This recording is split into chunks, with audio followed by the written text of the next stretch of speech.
সুপ্রিয় আমার প্রাণপ্রিয় শিক্ষার্থীরা, আজকে অনলাইন ক্লাসে সকলকে স্বাগত জানাচ্ছি। আজকে যে টপিকস নিয়ে আলোচনা করবো সূচক এবং লগারিদমের অধ্যায়, এসএসসি লেভেল সাধারণ গণিত 4.1 এবং পর্বে 1-এ থাকছে সেটা হচ্ছে সরল করো। দেখো অঙ্কটা দেওয়া আছে 2 এর মাতে -1 যেটাকে বলে ইনভার্স যোগ 3 বির মাতে -1 হোল দিয়ে -1 বা ইনভার্স। এটা আমরা যখন করবো তখন আমাদের কিছু কিছু জিনিস আমাদের মাথায় রাখতে হবে। সেটা হচ্ছে আমরা মনে রাখতে হবে যোগের সাথে আমাদের সম্পর্ক হচ্ছে গুণ, আর বিয়োগের সাথে আমাদের সম্পর্ক হচ্ছে ভাগ। আমরা গুণের সাথে যোগ সম্পর্ক আর ভাগের সাথে বিয়োগ, আমরা এটা আমাদের কাজে লাগবে, এটা মাথায় রাখতে হবে এটা।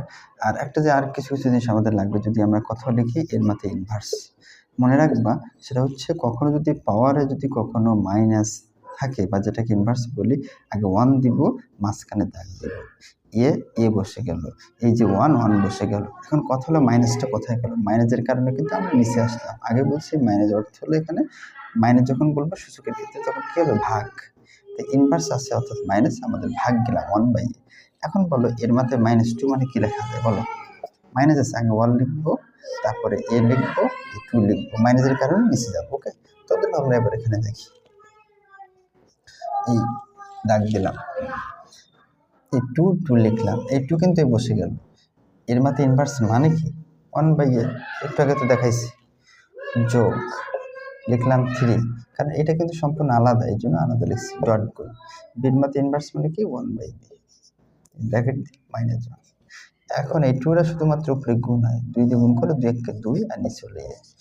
যোগ সেম ভাবে যদি আমরা লিখি 3 তে গুণ লিখতে পারবো 3/b আর -a।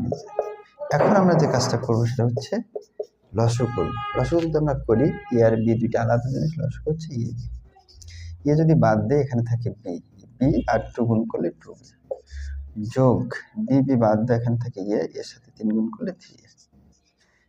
এবার আমরা যদি শর্টকাট টেকনিক আমরা অবলম্বন করি, আমাদের জন্য সহজ হবে। যদি কখনো ইনভার্স থাকে 1 -1 মনে রাখবা উল্টাই দিব, এটা অর্থ তো ভাগ প্রকারে, আমি উল্টাই যখন দিব এবি নিচে ছিল এটা উপরে যাবে এবি, আর এই যে মানটা নিচে আসবে। এটা সাজায় লিখবো 3 এটা আগে যোগ 2b, এটা আমাদের অ্যান্সার। এখন সরলের যদি আমরা ভুল না করে থাকি, সরলের যদি আমাদের 5টা অঙ্ক থাকে তার ভিতরে ধরে নিতে পারে 1 নাম্বার একটা অঙ্ক, সে অঙ্কটা এখন আমরা সলিউশন করব। পরবর্তী যে অঙ্কটা আমাদের আছে, রুট x এর মাথা -1 ইন্টু y জেড, এটা আমাদের দেওয়া আছে। আচ্ছা, তাহলে আমরা রুট এখানে 3টা আছে, এখানে রুট, এখানে রুট, এখানে এই রুটের কাজটা আমরা আগে করি, এটুকু কাজ আগে করব। x এর মাথা ইনভার্স মানে আমরা জানি 1/x ইন্টু y। সেম ভাবে এটা যদি তোমরা কেউ বুঝে থাকো এটাও করতে পারবে। দেখো কি লিখবো, y এর মাথা ইনভার্স মানে 1/y আর z বসে গেল। সেম ভাবে z এর মাথা ইনভার্স মানে 1/z ইন্টু x। এই যে রুট দিলাম, y কিন্তু উপরে গুণ, তাহলে y আর নিচে হলো x।